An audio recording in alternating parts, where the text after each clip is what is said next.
vous asseoir.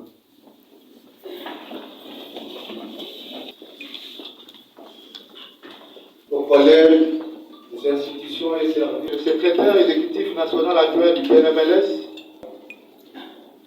Monsieur le secrétaire général de l'administration publique, des programmes spécialisés du ministère de la Santé, l'organisation permettez ici de vous faire l'économie de ce plan stratégique national de la riposte au VIH.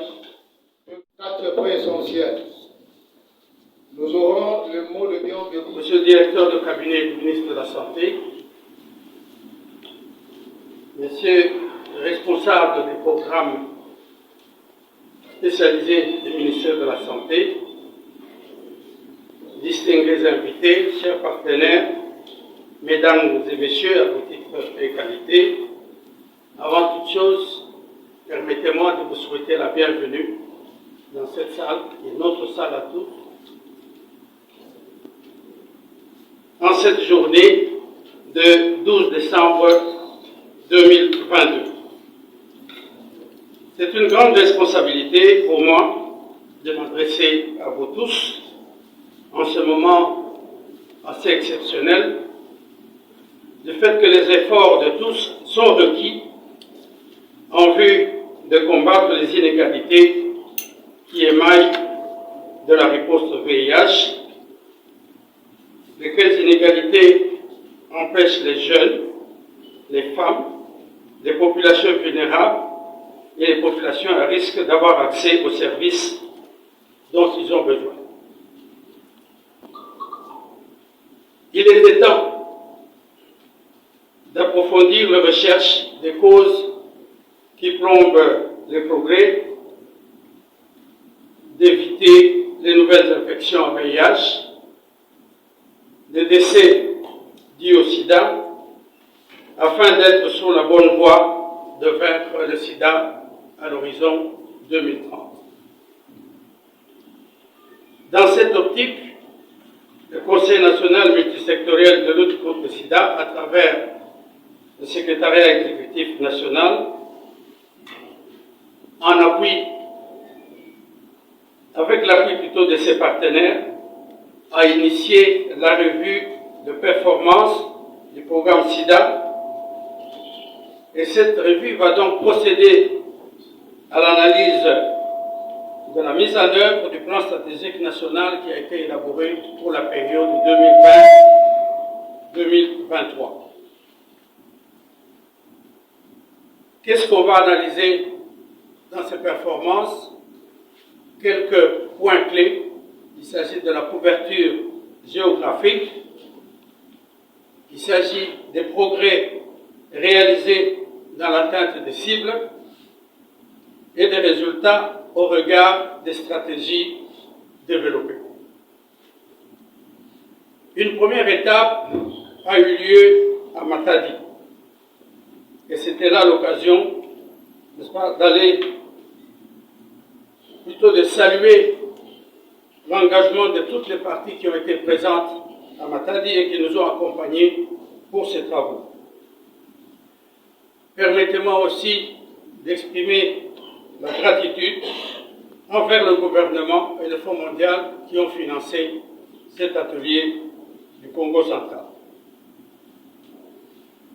Nous nous retrouvons aujourd'hui après Matadi, bien sûr, pour poursuivre la marche que nous avons entamée. Elle devra nous conduire jusqu'à l'élaboration du nouveau plan stratégique pour les années à venir. Et l'étape actuelle est celle de la revue documentaire, tant au niveau national que provincial. Cette fois, le travail vise à obtenir un consensus sur les performances des indicateurs issus des travaux de Matadi. Il s'agit aussi d'analyser le niveau de mise en œuvre des stratégies planifiées dans le plan stratégique national et dans le plan stratégique du secteur santé, formuler des recommandations sur les stratégies planifiées en termes de maintien, de renforcement d'abandon ou d'introduction des innovations. Il s'agira aussi d'identifier les opportunités à saisir dans notre environnement, tant au niveau local, provincial que national, et même international, pour nous permettre une bonne mise en œuvre sans perdre de vue les menaces qui peuvent compromettre et limiter la mise en œuvre des stratégies retenues ou nouvellement introduites, et enfin proposer des stratégies à saisir sous les opportunités pertinentes sans évidemment perdre de vue les menaces. Je nous invite donc à cet effet à la même ardeur, à l'abnégation dont vous avez toujours fait preuve. Nous attendons donc de vous un travail de qualité dans les délais parce que nous sommes tenus par le temps. Monsieur le conseiller principal, Madame la directrice MINUSIDA, Mesdames et Messieurs, à vos titres et qualités, j'ai dit et je vous remercie. Les organisations de la société civile et les représentants des partenaires techniques et financiers, Mesdames et Messieurs, la revue est pour nous, à l'ONU-SIDA, c'est-à-dire le programme commun, une opportunité très importante d'identifier ensemble, comme vient de le dire le SEN, les leçons en rapport avec deux grandes questions. L'efficacité de la mise en œuvre que nous avons actuellement, mais aussi l'impact de nos efforts en termes du renforcement des systèmes, la pérennisation et la durabilité des interventions et des activités clés. Notre analyse, l'analyse que nous attendons de cette revue, doit regarder, comme vient de le dire le SEN, la performance surtout décentralisée pour bien informer les ajustements programmatiques et opérationnels qui vont nous aider à atteindre alors cette efficacité et les systèmes renforcés qu'il nous faut pour assurer que nous atteindrons trois choses: la dignité humaine, l'efficacité et la durabilité. Donc, sur la base de tout ce que nous avons échangé jusqu'à maintenant, je voudrais vous proposer 5 ou 6 grands défis auxquels nous devons mettre l'attention. Le VIH pédiatrique et le PTME. Nous savons tous que les faiblesses dans les services pour les femmes, la faiblesse en termes du suivi des familles et l'offre de services aux familles, ils ont un effet très important sur ces deux indicateurs, ces deux programmes clés, le PTME et le VIH pédiatrique. Donc, utilisons ces deux choses pour poser la question par rapport aux innovations possibles et les ajustements importants pour améliorer les performances au niveau décentralisé en termes de ces deux programmes. Troisièmement, les laboratoires sur lesquels nous dépendons pour l'orientation des ressources et l'offre de services aux PVVIH et les populations vulnérables. Quatrièmement, la prévention, surtout pour les populations clés. Regardons d'une manière concise et objective l'offre de services aux populations clés pour voir comment nous pouvons améliorer l'efficacité, la dignité, la durabilité des programmes en place pour répondre aux besoins. Et cinquièmement, la stigmatisation et la discrimination. Nous devons voir comment nous pouvons faire dans le cadre de la nouvelle PSM, comment répondre d'une manière beaucoup plus efficace aux droits humains et aux aspects de la stigmatisation et la discrimination qui continuent à empêcher l'accès aux services et l'implication des populations vulnérables. Pour mieux répondre à chaque défi, nous devons avoir des données de meilleure qualité. Donc, pour cela, et pour répondre à tous ces défis, il faut que nous regardions comment nous sommes en train d'investir d'une manière beaucoup plus conséquente, beaucoup plus mieux coordonnée au renforcement des systèmes communautaires, mais aussi à la capacité et à la qualité d'offre de services des différents prestataires pour informer les données et finalement des programmes. Donc la coordination, le renforcement de la capacité des acteurs communautaires reste très important et doit être une priorité transversale pour nous. Donc nous attendons de ce processus vraiment un échange franc et objectif afin de nous informer par rapport à comment nous allons répondre à ces grands défis. Et c'est une très bonne opportunité pour nous de travailler ensemble pour voir comment nous pouvons bâtir sur les expériences des uns et des autres afin de trouver des solutions. Donc encore une fois, nous félicitons le PNRS pour le leadership, la présidence pour le leadership politique et nous attendons à voir comment nous pouvons mieux capitaliser sur la capacité et l'engagement politique pour fournir la motivation à tous les acteurs et assurer l'implication de tous les différents leaders politiques et techniques pour répondre à ces grands défis. Encore une fois, merci. Merci, Madame la directrice de Madame la directrice pays de l'Ouganda. Chers collègues conseillers principaux du chef de l'État au Collège Santé et Bien-être, Monsieur le directeur de cabinet du ministre de la Santé,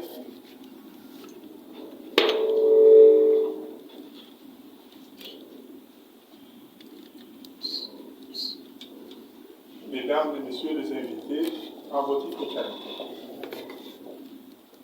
Monsieur le Sénat et le Sénat, au nom de son Excellence, Monsieur le Président de la République, chef de l'État et Président du Conseil national multisectoriel de lutte contre le sida, son Excellence Félix Antoine Tshisekedi Tshilombo, à qui je rends les hommages les plus déférents pour son engagement personnel à la riposte nationale au sida, je vous remercie de votre présence dans cette salle historique du PMNLS qui a abrité en juin 2014 le Conseil national multisectoriel de lutte contre le sida, le CNMLS en sigle. Le chef de l'État, du haut de la tribune, au mois de juin à New York, lors de la 75e session de l'Assemblée générale des Nations unies, a dit ce qui suit.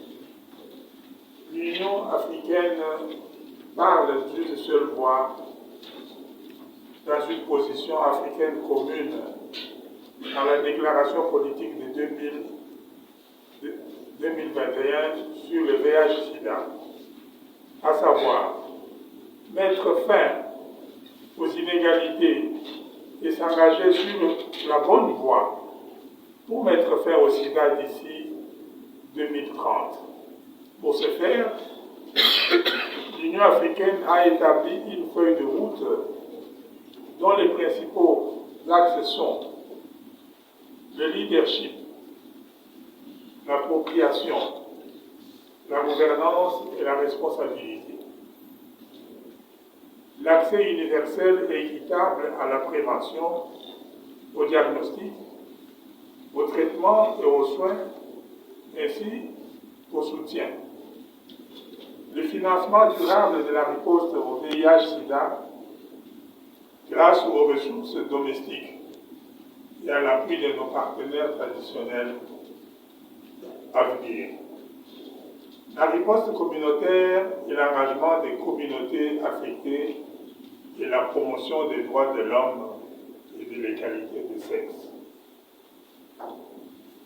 Les chefs d'État et de gouvernement, ainsi que les représentants d'État et de gouvernants, avaient par la même occasion exprimé leurs graves préoccupations et leurs regrets quant au fait que la communauté internationale n'a pas atteint les objectifs fixés pour 2020 dans la déclaration politique sur le VIH et le sida de 2016. Alors que nous disposons de connaissances et des outils qui permettent de prévenir toute nouvelle infection à VIH et d'empêcher tout décès lié au sida. Mesdames et messieurs, distingués invités, des progrès significatifs ont été accomplis dans le respect des engagements de la déclaration d'Abuja de 2001 et dans la mise en œuvre des stratégies telles que la stratégie africaine de la santé 2016-2030, le cadre catalytique pour mettre fin au sida et à la tuberculose et éliminer le paludisme d'ici 2030, l'objectif de développement durable 3, qui met l'accent sur la fin de l'épidémie du sida comme problème de santé publique d'ici 2030, la déclaration politique mondiale sur le VIH 2021, mettre fin aux inégalités et agir pour vaincre le sida d'ici 2030. Merci vraiment pour la persécution. Nous sommes dans le plan stratégique national. Ça veut dire document pour diriger la misala tukosala mpona kotekisa liwa na sida. En fait, eza mwa molai tobandana kotala oyo tosalaki liboso nga français la revue documentaire tosilisi tosali baanalyse nde tokobimisa makanisi ya sika nouvelle stratégie pour toza nango na 30 po sida esila nango. On dirait sida ezobetama lisusu lisolo te na RDC. On dirait bateau ya mortalité. Donc eza lisusu vraiment makasi te na. C'est ça, depuis tobandaki misalo ya lutte contre sida mortalité ezokita alem mais na ndenge tolingi te ezokita alem parce que la difficulté eza ebele. Donc en plus ya kozwa baexpert il faut que ngongo ebima mpo kosala mosala yango makasi tozwa rendez-vous ya 2030. Directeur, moi question nanga naza nango eza question moko ya générosité miracle nini oyo bokosala na 2030 ke sida esila po toyebi ke sida eza monde entier yebi te miracle nini oyo bokosala na politique na RDC sida mpe esili. C'est ça, la première chose c'est que toyebi sikoyo dans le monde entier bayebi nini tokosala mpo moto azwa sida te. Donc wana eza motu na motu asala makasi mpo azwa sida te. Donc batechnique ya prévenir ya koevite kozwa sida toyebi yango. Donc oyo problème ezali awa il faut motu na motu apratike yango bato nyonso bakota na stratégie ya prévention sida nde eloko ya liboso ya mibale oyo baza malade il faut bazwa kisi parce que mosusu bazokende osambela boye te moto asambela mais il faut kozwa kisi ozwi kisi na bandingisa nyonso bapesi mpona kozwa kisi wana ya misato il faut bamama ene bozokende maternité basala test ya sida po sida bazwaka yango mpe na partir ya mama. Donc mama soki akei na consultation prénatale asala batest soki aza positive akopesa ye kisi mwana akobotama sans sida. Oni yango tozobenga tozokende na génération sans sida soki tosali nyonso wana kanisi tokozwa. Merci beaucoup. Pouvoir processer faire des plans pour 2003-2026.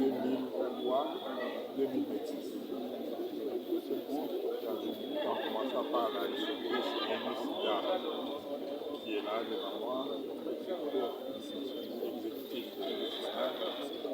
ce sont des personnes qui sont là pour travailler à ce programme.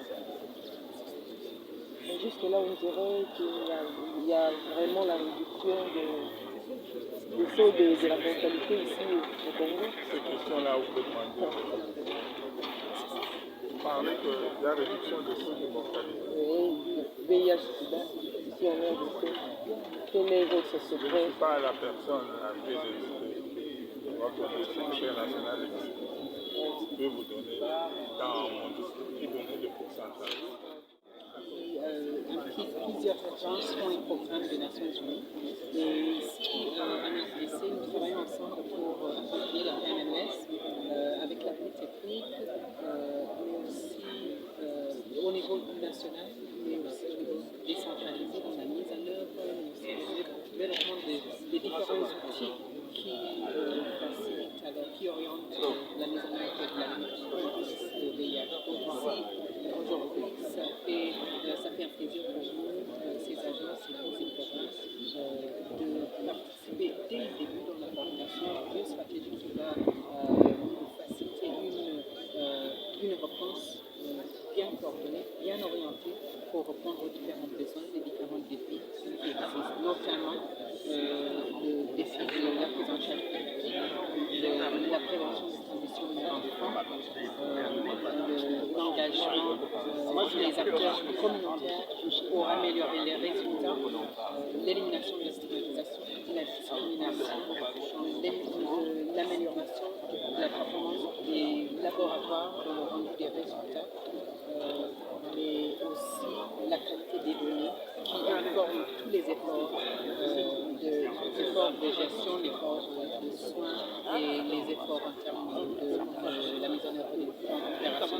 C'est un plaisir d'être partenaire.